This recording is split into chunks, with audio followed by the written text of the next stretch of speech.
Jeg hedder Marie Thyssen. Jeg er Human Growth Manager, det vil sige, at jeg tager mig af den fysiske og mentale sundhed og trivsel, og så er jeg konceptudvikler i Huset i Ro. Huset i Ro er et sted, hvor man kan komme ind og få det, meget få mennesker har, nemlig ro. Det er et sted, hvor spillerne bruger det til meditation, breathwork, kropsterapi eller nyder et sundt måltid mad inde i caféen. Så det er også et sted, hvor hele den ånd, der ligger i FC Midtjylland, om at være en familieklub, kan leve.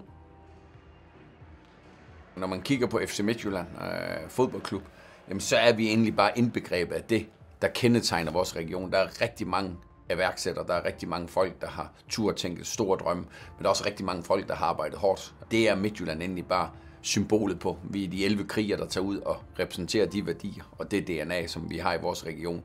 Vores område har jo altid været den der humlebi, der ikke burde kunne flyve. Hvis man siger, at man gerne vil noget, så er det ikke et spørgsmål om det bliver til noget. Det er et spørgsmål om, hvornår det bliver til noget. Jamen, der sker jo rigtig mange fede ting i vores område. Det er jo alt fra, at vi fik bygget Jyske Bankboksen, hvor folk udefra kiggede, det er stort, men der er også noget på nogle mindre målstokker, og senest så Huset Ro her i Ikast, som ikke ligger så langt fra vores træningsanlæg. Jamen det er nogen, der har tur at tænke ud af boksen. Det bliver spændende og fedt for FC Midtjylland, at der kommer nogen, som tænker stort omkring behandlinger og omkring at få ro i kroppen, for det kræver det også at blive professionel fodboldspiller. Det er også, at man har ro, og man har fokus på at tage den næste opgave, den næste bold. I Huset i Ro, der er alle velkomne, det er vigtigt at sige.